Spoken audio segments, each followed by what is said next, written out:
100년 전에 이사야라는 선지자를 하나님이 세우셔서 메시아인 예수님에 대해서 예언하신 말씀의 내용입니다. 그의 탄생과 그의 사역, 이 땅에 오셔서 그분이 어떤 사역을 이루실 것인가라고 하는 예언의 말씀입니다.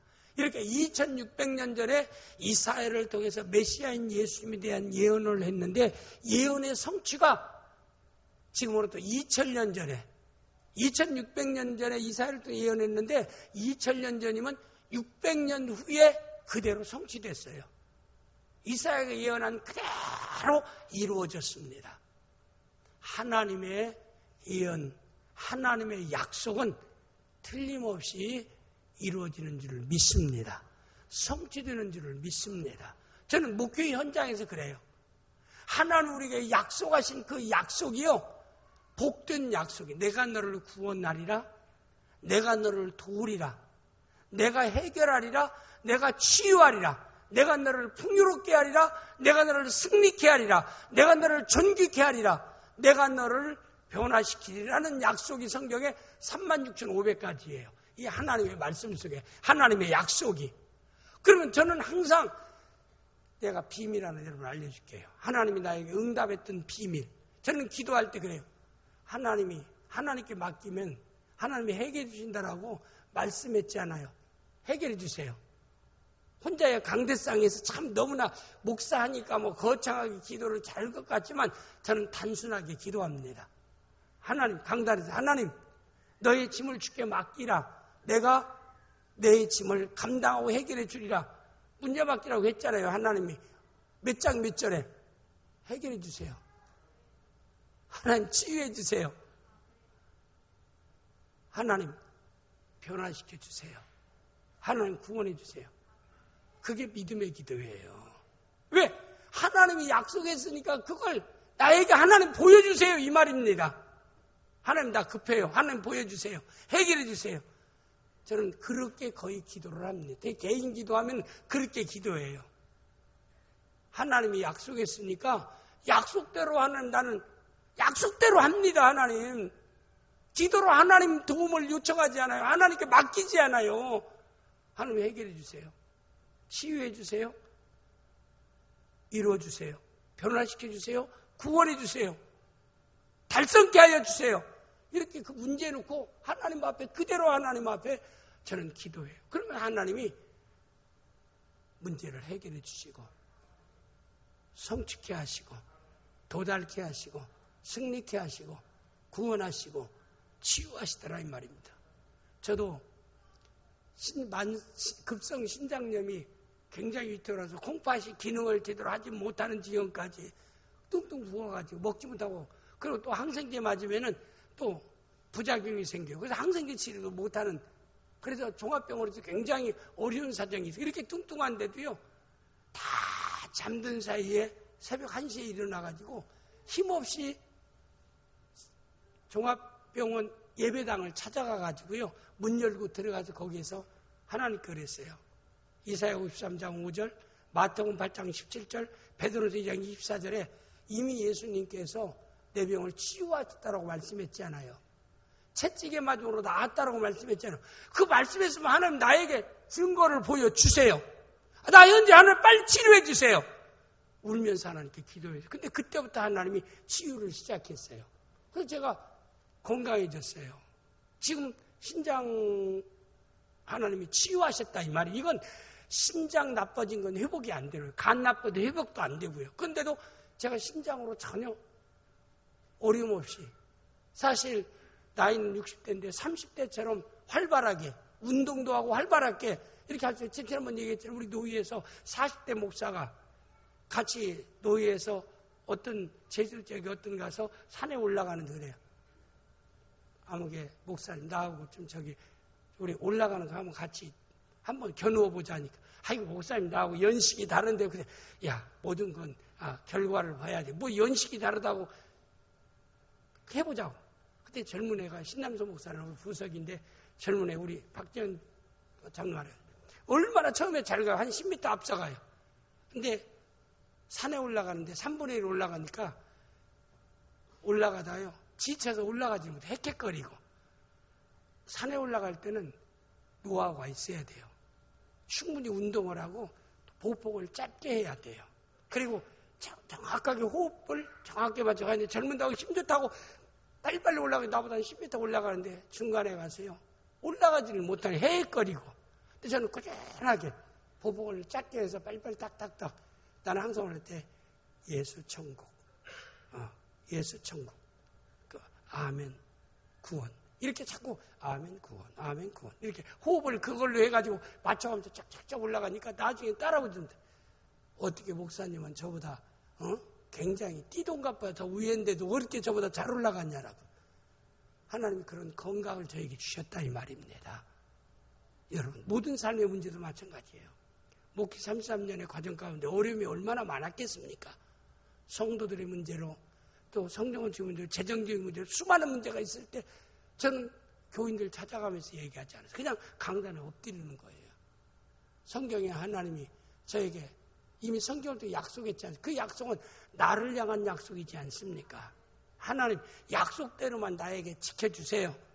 그것도 나 실족하지 않도록 하나님이 응답해 달라고 하면 하나님이 정한 때에 응답하는 놀라운 역사를 저는 수없이 체험해 왔다 이 말입니다. 그래서 이사야 선지를 통해서 하나님이 2600년도에 예언했던 것이 600년 후에 2000년 전에 그대로 다 이루어졌습니다. 성경에 우리를 위해서 약속하신 약속, 그리스도에 대한 모든 약속은 하신 분이 우주 만물을 무예수를 창조하신 전능하신 하나님입니다. 하나님은 인간이 아니기 때문에 그 약속을 이루실 하나님인 줄을 믿습니다. 제가 성경에 가장 좋아하는 성구가 있어요. 저는 이 말씀을 항상 기도할 때마다 이 말씀을 붙잡고 기도합니다. 민수기 23장 19절입니다. 다 같이 보겠습니다. 하나님은 사람이 아니시니. 이거 중요합니다.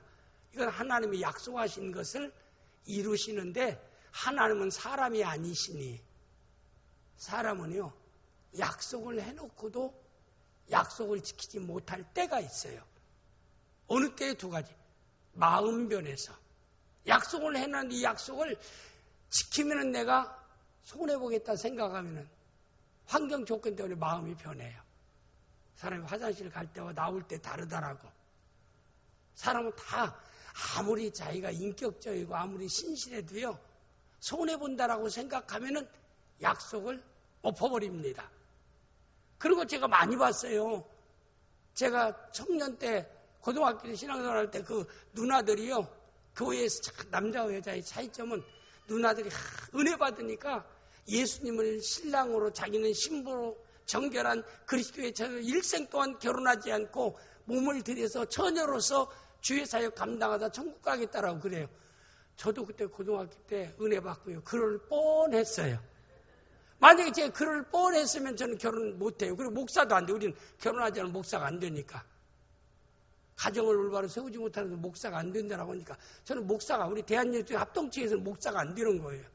그래서 저는 그때 내가 서원했으면 저는 목사가 안 됐어요. 그런데 그때 누나들이 은혜 받았다고 서원했는데 나중에 보면 시집은 다 갔어요. 그래서 제가 한 번 물어봤어요. 그분인데 한 사람을 만나갖고 아니 내가 고등학교 때 할 때 누나가 시집 안 간다고 해놓고 왜 시집 갔냐고 그러니까 그때는 철몰라서 한 거라는 거예요. 아니 청년 때 철몰라서 해서 철몰라서 그것도 공적으로 많은 사람 앞에서 그렇게 공헌을 하고 근데요 결혼 생활이 순탄치 않아요. 참 그걸 볼 때 하나님 앞에 약속한 것은 해로울지라도 지키라. 심사숙고해서 공적인 장소에서 약속은 심사숙고해서 해야 되고 약속한 것은 죄되는 일이 아니면 지키는 자가 되어야 돼요. 함부로 약속하지 말라 이 말입니다. 그리고 내가 여기서 어느 시골교회에서 내가 어떤 건축원금을 약속했어요. 마음이 안 맞고 환경이 안 되니까 안 했어요. 근데 교회 딴 데 왔어. 그러면 그건 그 교회 가서 해야 돼요. 짜장면을 A 중국집에 먹었으면 짜장면 위상이라면 어떻게 해야 돼요? 돈 있으면 그 짜장면 그 집에 가서 먹어야지 왜 딴 데 가서 또 그 건축원금을 냅니까? 나온교회 내지 마세요. 그거 약속한 거기에 가서 돈 내야 됩니다. 우리가 한 번 약속한 것은요, 신실하게 지킬 수 있는 성도가 되어야 됩니다. 신앙생활 할 때 그렇게 해야 돼요. 근데 그때 그렇게 약속을 안 지키는 사람이 있어요. 이렇게 환경이 변하면 안 지키고, 그리고 마음이 변하지 않더라도 약속을 이행할 수 있는 능력이 없으면 약속을 못 지켜요. 그렇잖아요. 야, 내가 이번 빌려간 돈, 내 회사에서 언제 돈이 이렇게 들어오게 되니까 그때 다 틀림없이 갚겠다라고 했습니다. 마음 안 변했어요. 틀림없이 갚아요. 우선순위에 듭니다. 그런데 돈이 안 들어왔어요. 지휘사님, 약속 지킬 수 있어요, 없어요? 지킬 수 있어요, 없어요? 못 지키죠? 그럼 최지사님이 안 지키려고 해서 못 지켜요? 돈이 안 들어와서 못 지켜요? 그래서 최지사님이 거짓말한 거예요? 돈이 거짓말 시킨 거예요? 저게 참 양심이 나쁜 거예요, 저렇게 하면. 그러면 그런 약속을 안 해야지. 내가 언제 결제에 돈이 들어와서 납지만 그때 안 들으면 못 갚습니다. 그 말을 해줬어야 돼. 왜 돈이 거짓말해? 인간 지놈이 거짓말한 거지. 그렇게 하지 말라 이 말입니다. 근데 부득이 그럴 수도 있어요. 수표로 보내왔어요. 수표는 24시간 지나야 결제가 됩니다. 근데 수표로 보내서 송금하려고 했더니 24시간 지나야 결제하면은 하루 늦게 하는 것도 약속을 안 지키는 거라요. 그렇게 제가 얘기하는 것은 요점은 그렇습니다. 사람은 약속을 했어도 마음이 안 변했어도 환경과 조건 따라서 약속을 못 지킬 수도 있는 것이 인간입니다. 또 사람은 거짓말, 우기를 할 수 있어요, 없어요? 그래 참 거짓말 해도 돼요? 근데 왜 해? 참, 왜 저런가 모르겠어, 사람이. 안 된다고 하면서 거짓말해요. 앞으로 또 일생 동안 거짓말 않고 살 수 있어요? 저 예수 믿는 사람, 제 문제야. 아니, 안 된다고 하는 사람이 왜 또 해? 그게 인간인 거예요. 하나님은 아셔요, 그걸. 그리고 이 성경에서 그렇게 얘기했어요. 하나님은 사람이 아니시니 거짓말을 하지 않으시고. 이 말은 왜? 사람들은 거짓말을 할 수 있다, 이 말입니다. 이 뜻이. 그 다음에 인생이 아니시니 후회가 없. 우리가 세상 살아가면서 우리 이용무사는 후회할 일은 한 번도 안 했어요? 했지요. 살면서 우리가 그래요. 야,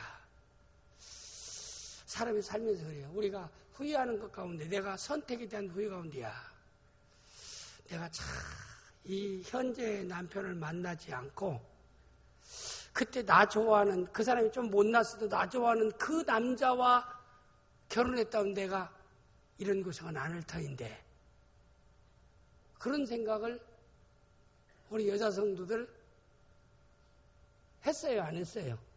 성가대원 했어요, 안 했어요? 대답을 못하네. 남편이 옆에 있다고.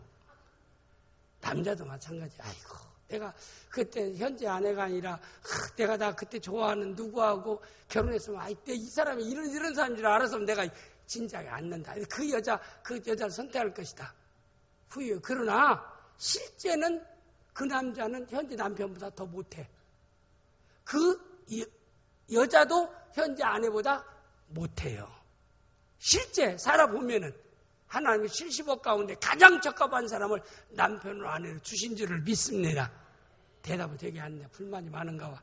전자에 속했는가 봐요. 인생은 제가 얘기하는데 후회할 수밖에 없는 인생을 산다. 왜? 우리는 모르니까. 내일을 모르니까. 선택하고도 후회합니다. 야, 내가 왜 그때 누구 꾸임받아서 그 일에 투자했지? 내가 막차 탄 거야, 막차. 그게 막차인지 난 몰랐어. 투자하고 후회하는 사람 많지 않아요? 그냥 그거다 어떻게 얘기하면 호가닥 해갖고 막 그렇게 하면 엄청나게 좋은 결과, 이제라고 막, 저도요, 신한은행에 좀 거래를 했는데 이 사람 자꾸 VIP실에 이제 교회 헌금이 신한은행에 들어가니까 VIP실에서 자꾸 그래요. 목사님, 해외펀드가요, 투자만 하면 6개월 후에 엄청나게 올라가니까 이자 넘으니까 해외펀드에 이 돈을 좀 옮겨놓으면 어때요? 어떻게 목사가 투자하냐고. 아니에요. 그냥 옮겨만 놓으면 돼요. 이건 확신합니다. 그러냐고 해서 이제 우리 재정부장 물어봐갖고 해외펀드로 투자해 놓으니까 이게 반토막 났어요. 그러니까 뭐예요? 여러분 해외펀드에 투자해서 좀 손해본 사람 여러분 있잖아요. 아유 목사님 저는 그럴 일이 없어요. 그러나 또 있는 사람도 있다 이 말입니다. 그래서 내가 후에 왜 내가 그랬던가. 국내 펀드는 그렇게 안 떨어졌죠. 해외 펀드는 엄청 떨어지니까 이야 은행에서는요 VIP실 여자를 확 받고 다른 은행으로 보내버리더라고. 그러니까 아니 있어야 당신 말 듣고 당신 그래서 이게 VIP실에 근무하는 여자가 있어야 야 그 얘기하는 이게 벌써 그렇게 되니까 딴 데로 정금 보내고 딴 여자를 딱 갖다 놨어요. 누구한테 뭐라고 그래? 지점장 딸 가서 지점장 당신 그랬다고 그래. 아니 지점장한테 얘기하면 아이고 그 VIP실 그 대리가 그렇게 목사님한테 얘기했습니까? 그러면 나 뭐라고 그래? 잠잠 은행 편리하더라고 세상 사람들이. 그 어디 하소연도 못하고 반토막 난 펀드. 인간이 모르니까 후회하는 거예요. 인생은 속고 사는 겁니다. 안 속고 살 사람 하나도. 그러나 현명한 지혜를 가지면 속는 일이 좀 적을 뿐이에요. 그래서 오늘 여기에서도 후회가 없으시도다. 어찌 그 하신 바를 행하지 않으시며 하신 말씀을 실행하지 않으시랴. 저는 하나님의 36,500가지의 하나님의 약속을 항상 마음에 담고 기도할 때마다 그 말씀대로 순종할 때마다 이 말씀을 떠올립니다. 하나님이 이렇게 약속했잖아요. 하나님은 사람이 아니기 때문에 거짓말하지 않는다고 하셨고 인생 아닌 후회도 없으시다고 하셨고 어찌 하신 말씀을 행하지 않으시며 하신 말 실행하지 않는다라고 말씀했으니 말씀한 대로 하나님 하세요. 하나님 앞에 저는 참 그래요. 하나님 그렇게 해주세요. 하나님 나 성질 급한 거 알지 않아요. 하나님께 그러면 하나님이요 급한 대로 하나님 응답하시더라고요. 여러분들도 저같이 이 말씀 붙잡고 하나님 앞에 기도하고 이 말씀 붙잡고 말씀에 약속의 말씀에 순종할 수 있기를. 그래서 하나님의 놀라운 기적적인 역사와 하나님의 해결의 역사를 구원의 역사를 변화의 역사를 체험하고 간증할 수 있기를 주님의 이름으로 축복합니다. 약속하신 분은 전능하신 분입니다. 전지하신 분입니다. 신실하신 분이십니다. 오늘 말씀 9장 6절 보겠습니다. 이사야서 9장 6절. 이는 한 아기가 우리에게 낳고 한 아들을 우리에게 주신 바 되었는데, 이건 2600년 전에 메시아 되신 예수님에 대한 예언입니다. 탄생에 대한 예언인데 한 아기가 우리에게 낳고, 이건 뭘까요? 그리스도의 인간성을 얘기하는 겁니다. 예수님 우리와 똑같이 마리아라고 하는 여인의 태를 통해서 10달 동안 배부르게 하고 마리아의 산고를 통해서 우리와 똑같은 사람으로 태어나신 분이 예수님입니다. 박씨들의 신화에 의하면 하늘에서 막 어떤 것이 나타나고 알을 딱 떨어뜨렸다 아래에서 딱 깨면서 나온 무슨 김씨, 그 다음에 어떤 박씨, 박역거세, 그렇게 되어진 분이 아니라 이 말입니다. 예수님은 신화적인 존재가 아니라 2000년 전에 나사렛이라는 예루살렘 옆에 있는 나사렛이라는 동네에 살고 있는 마리아라고 하는 한 믿음 좋은 여인의 태를 통해서 완전한 인간으로 이 땅에 오신 분이 예수 그리스도다. 단 우리와 다른 건 뭘까요? 그분은 무죄하다라고 하는 겁니다. 성령으로 잉태되어서 죄가 없다라고 하는 사실, 이거 한 가지만 우리와 다른 점이라 이 말입니다. 예수님은 똑같이 우리와 똑같은 육신을 가지고 오셨어요. 그리고 여기 보니까 한 아들을 우리에게 주신 바 되었는데, 이것은 그리스도의 신성을 의미합니다. 그분은 완전한 인간이며 전능하신 하나님이 인간 되어 오신 분이라는 건 주신 바 되었다. 요한복음 3장 16절 말씀 내용에 보니까 하나님이 세상을 이처럼 독생자를 주셨으니 한 아들을 주신 바 되었으며, 독생자를 주셨으니 이는 그를 믿는 자마다 멸망치 않고 영생을 얻게 하려 하십니다. 그래서 예수님은 두 가지 성품이 있어요.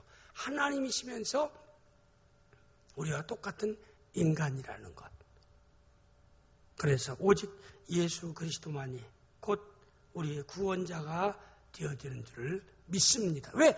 예수님은 완전한 인간이며 완전한 하나님이시기 때문에. 이것을 이사야를 통해서 2600년 전에 예언한 그대로 예수님이 이 땅에 오셨습니다.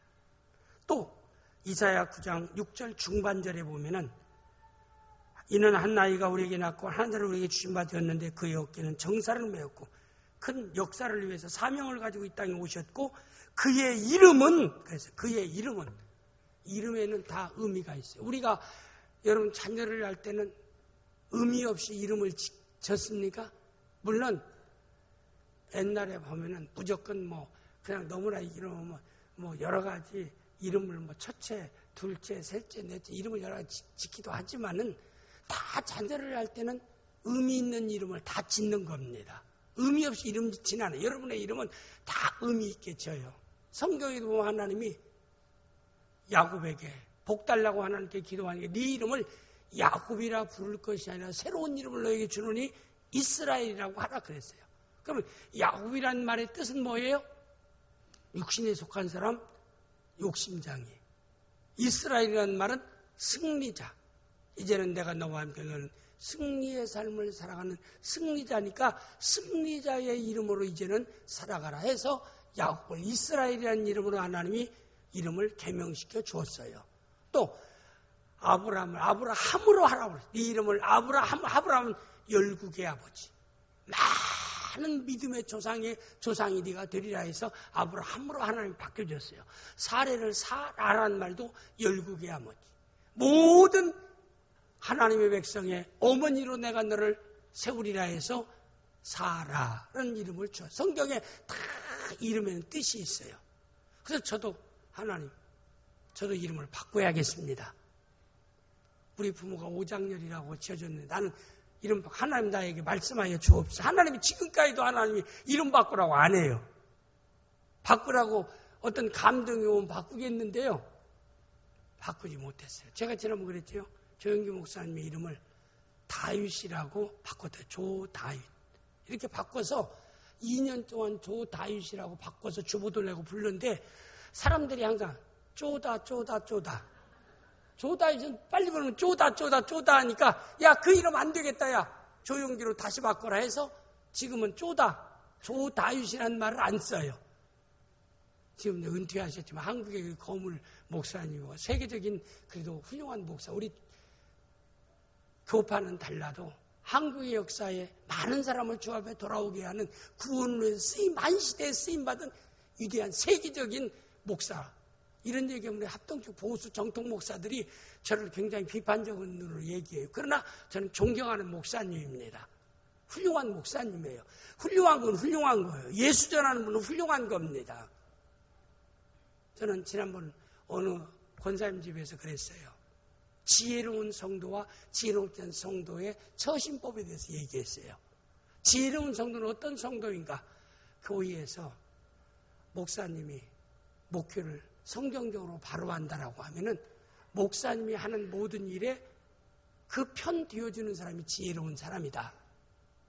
완전해서가 아니라 그 목사님이 약간 좀 부족한 점이 있어도 목사님 편에 서는 것이 좋지 반대편에 서는 것은 미련한 자세. 왜? 하나님은 아무리 윤리와 도덕적으로 바르다 할지라도 목사님을 통해서 그 목사님만 뭐래요? 예수 믿어. 구렁이 열정을 예수 믿으라고 전하고 예수 믿는 사람을 잘 복음으로 양육해서 성장시키는 그 일을 다른 면은 부족해도 하나님 볼 때는 아무리 도덕적으로 윤리로 착한 일을 많이 해도 예수 전하지 않는 사람보다는 예수 믿으라고 끊임없이 전달하는 사람을 하나님 누구 편을 들어주겠는가? 여러분 하나님은 우리 입장에 누구 편 들어주겠어요? 하나님이. 목사님 편 들어준다. 그러니까 교회에서 목사님이 성경에 어긋나는 행동을 안 하면은 목사님 편에 반대하는 사람이 되지 말라. 저는요 이제 은퇴도 몇 년 안 남았지만은 여러분이 어디 가서 신앙생활 하든지요 목사님 반대편에 서서 일하는 사람이 좋은 결과 온 건 전 본 적이 없어요. 하나님이 안 기뻐해요. 그러니까 지혜로운 성도들 어디 가든지 목사님이 비성경적인 일 하면 절대 편 쓰면 안 돼요. 그냥 주께 맡겨버리는 거예요. 성경에 보세요. 모세는 누가 세웠어요? 하나님이 세웠어요. 근데 성경에 세운 모든 아브라함부터 시작해서 성경에 나오는 인물들이 하나님처럼 예수님처럼 완전한 사람이 한 사람도 없어요. 한 사람도 없어요. 엘리야도 우리와 성경이 같다라고 얘기했어요. 부족한 점이 있고 약점이 있다라고 얘기했습니다. 그러면 여러분 생각할 때 우리 장로님이 목사님이 예수님 같으리라고 기대하면 여러분 실망해요. 제가 어렸을 때는요. 초등학교 때 우리 초등학교 1학년 선생님, 여선생인데 참 예쁘고 그랬어요. 이 사람은 천사인 줄 알았어요. 근데 내가 실망했어요. 왜? 화장실 들어가는 거 보고 제가 실망했어요. 제가 옛날 저 1학년 왜? 내가 흠모하는, 야, 내가 크면 저런 선생하고 결혼해야겠다. 우리 사모가 들으면 이제 속상하지, 우리요. 초등학교 1학년 때 내가 너무나 흠모하는 선생님, 왜 이렇게 초등학교 1학년 때 그때 코치 일일 흘리고 다니고 이러고 닦고 그럴 때인데, 근데 그 우리 초등학교 1학년 여선생이 그렇게 예뻐, 그렇게. 그래서 난 앞으로 크면 이제 저런 여선생하고 결혼해야겠다 하고 초등학교 1학년 때 짝사랑했어요. 아주 이성의 눈이 빨리 뜬 것 같지요. 근데 내가 실망한 것은 그 선생이 화장실 들어가는 걸 내가 봤어요. 신앙 안에서 그런 성도들도 있어요. 그러나 여러분이 목사가 성경에서 이탈하지 않고 윤리와 도덕적으로 잘못된 행위 하지 않는 웬만하면 여러분 기대에 예수님처럼 만족하게 보일 사람은 이 땅에 한 사람도 없어요. 모세 같은 사람도 위대한 사람이잖아요. 아브라함이 위대한데도요. 아니 세컨 누구를 뒀어요? 하가를 맞이했어요. 아니 어떻게 성경에 하나만 데리고 살라고 했는데 왜 하가를 아내로 또 세컨으로 데리고 살아? 아브라함 같은 사람이. 그리고 자기 아내가 좀 예쁘니까 딴 데 피신해서 갔다가 이방왕이 야 당신이 예쁘니까 내가 남편인 줄 알면 나를 차지하기 위해서 당신 나를 죽일 줄 모르니까 지금부터는 오빠라고 해라 오빠. 사람이 오빠라고 하면 남자들은 할아버지들도 오빠라고 하면 좋아한대요. 젊은 오빠라고 하면 징그러운 것 같아요. 저는 징그러울 것 같아요. 젊은 애들이 제가 나이 70 됐을 때 젊은 오빠 하면 야야 간지럽다 그러지 마라. 그럴 것 같은데 딴 사람들은 그렇게 좋아한다고 그러죠. 목사님 별말을 다 한다고 하지만. 그런데요. 아브라함이 자기 부인을 데리고 이방 땅에 갔을 때 그랬어요. 당신이 너무나 예쁘니까. 아브라함의 아내가 되게 예뻤는가 봐요. 예쁘니까 당신이 내 남편을 나 죽이고 당신 차지할지 모르니까 지금부터 오빠라고 해라. 오빠하고 누이 동생이다. 그거 가서 그러니까 왕이 와서 멜기세덱 이방 왕이 그랬어요. 각이 여러 같이 옮겼는데 저 예쁜 처자는 누구냐니까 누이 동생입니다. 그랬어요. 그러면 그 누이 동생을 나에게 이렇게 줄 수 있느냐요? 죽일까 봐서 가져가셔오고 야 그런 비겁한 아브라함이 어디 있어요? 난 성경 읽을 때마다 야 사람이 남자가 어떻게 죄송합니다. 남자 새끼가 저러면 되겠는가? 그렇지 않아요. 아무리 아브라함이라도 옛날 할아버지라도 그렇지. 지금 제가 생각하면 저는 그렇게 못할 거예요. 죽으면 죽고 야 죽으면 죽더라도 야 그렇게 하면 안 되잖아. 그랬는데 이제 왕이 뺏겼어요. 아브라함이. 성경에 있는 거 그대로 지금 내가 성경 없는 얘기 있는 거 그대로 얘기하는 거 뺏겼어요. 그러니까 하나님이 그래도 하나님 세운 믿음의 족장 아브라함이기 때문에 저녁에 왕이 그 아브라함을 가까이 하려고 하니까 하나님이 나타났어요. 천사를 나타나서 그는 내가 세운 아브라함의 아내니라. 네가 털끝 하나 건드리면 네 집안과 모든 것 너로부터 네 가족 모든 걸 내가 심판하겠다. 천사가 나한테 얘기하니까 벌벌 떨면서 여봐라 아브라함 좀 이 밤에 빨리 대령토록 하라. 오니까 왜 당신 무슨 억하심정이 있어서 원수 척졌다라고 우리 나라에 들어와갖고 우리가 도움 주니까 이렇게 나를 하나님이 심판받아서 완전히 아주 가족을 다 이렇게 전멸시키려고 하느냐. 빨리 당신 안에 데려가라. 참 이런 거 보면 아브라함 참 좋은 것 같고 믿음 좋은 것 같은데 어떤 그게 인간의 나약성입니다. 모세 위대한 지도자잖아요. 그런데 애굽에서 나온 뒤에 가나안 땅으로 가는 동안에 그 아내가 십보라라는 아내가 있고 자녀를 낳았어요. 그러면 그 자기 아내만 남자는 바라봐야 됩니다. 그래야 문제가 없는 거예요. 가정이 평안합니다. 곁눈질하기 시작하면 그때부터 가정이 불화가 시작되는 거예요. 그런데 이 사내 새끼들이 말이야, 이 참 뭐가 있으면 우리 낙원교회 남자들에게 얘기하는 말 아니에요. 제껴놓고 얘기하는 겁니다. 이 모세 같은 그런 사내 새끼가 아니 얼굴이 까마잡잡한데 너무나 미인이고 자기 10보라는 나이가 먹었어요. 근데 이건 20대 너무나 예뻐요. 피부만 약간 거무튀튀하지. 그러니까 그 10보라 그 여자를 10보라 말고 그 다른 여자를 그가 사랑하게 됩니다. 사랑하게 되니까 아무도 지적을 못해요. 누가 지적해요? 그의 누이 밀리암이 모세에게 가서 지적을 합니다. 그리고 천부장들에게 왜 당신들은 직언을 못합니까? 하나님의 영도자면 바른 길을 가도록 해야 되지 왜 직언을 못하고 저는 이방 여자를 저렇게 가까이 하는데도 저렇게 침실로 들어가고 하는 것을 왜 그대로 보고만 있습니까? 하나님께서 십보라를 불렀어요. 그 밀리암을 불렀어요. 모세는 영도자로 내가 세웠는데 왜 네가 지도자들 앞에서 내가 세운 영도자의 권위를 추락시키느냐? 내가 세운 자는 내가 그를 감당한다. 결국에는 모세가 이것저것 일로 해서요. 가나안 땅에 못 들어가요. 결국에는 가나안 땅을 바라보기만 하고 여호수아에게 넘겨줍니다. 참 안타까운 일이지 않아요? 사람이요. 행한 것에 대한 죄값은 하나님께 자신이 받습니다. 그러니까 하나님께 맡겨주는 거예요. 그런 문제는 그 안에 십보라에게 맡겨버려야지 그게 자랑이라고 많은 사람들 천부장들 앞에서 그렇게 규탄하고 그러니까 하나님이요. 내가 세운 종의 권위를 떨어뜨렸다 해가지고 그를 문둥병이 바랍니다. 문둥병을 들게 했어요. 십보라가. 그래서 성막에 쫓겨나니까 아브라함이 내가 하나님께 죄를 보면서 누이 동생이 문둥병으로 고생하는구나. 하나님 내가 잘못했습니다. 내 죄를 용서하여 주옵소서. 하나님께 막 눈물로 회개 기도를 하면서 자기 누이를 살려달라고 간청하니까 하나님이 모세의 기도를 들으시고 그 누이 밀리암을 문둥병에서 건져주는 역사가 있었습니다.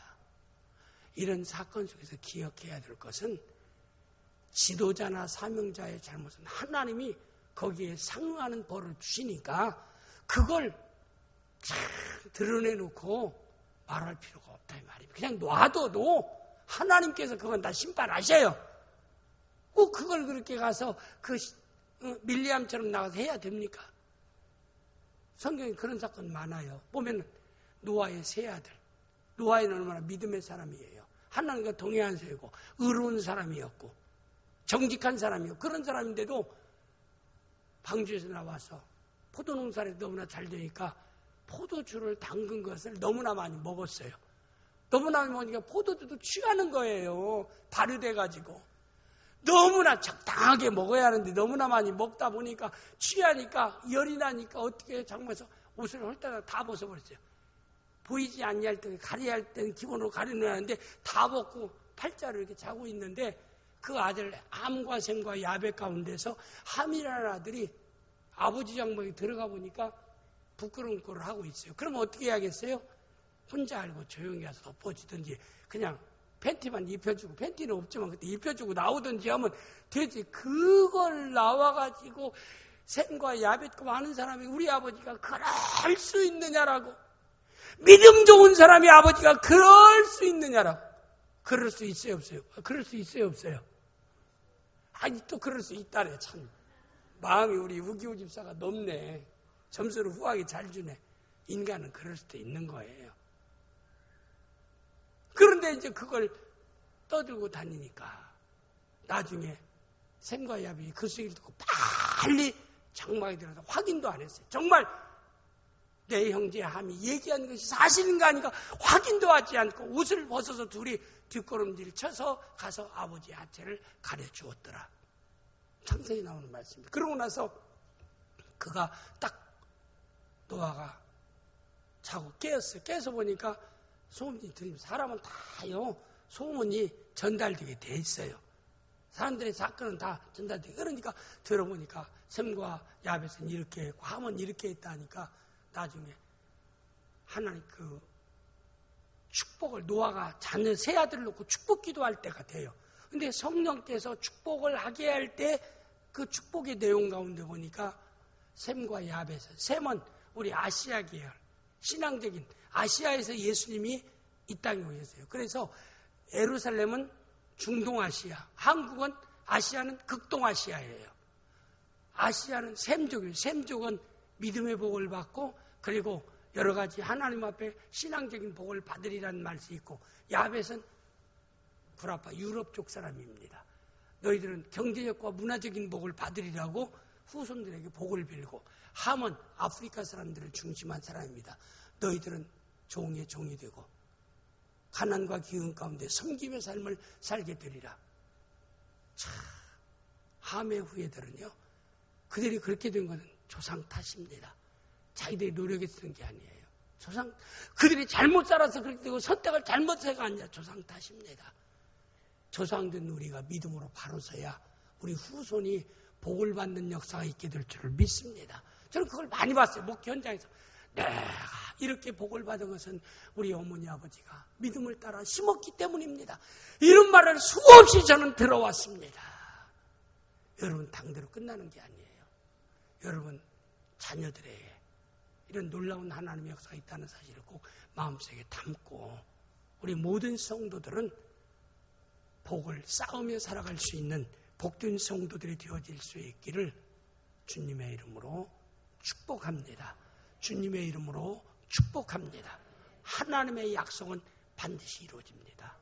이미 그리스도는 하나님으로 인간으로 이 땅에 오셔서 구원을 완성하신 분이십니다. 해서 우리 일부 예배에서는 이름까지 다 설명했는데 이건 제가 성탄절 설교로 해야겠어요. 이건 왜냐하면 김효자 보호사 전능하신 하나님 영존의 아버지 평강의 왕은 성탄절 설교로 제가 하려고 남겨놓습니다. 지금 시간이 좀 많이 지났습니다. 죄송합니다.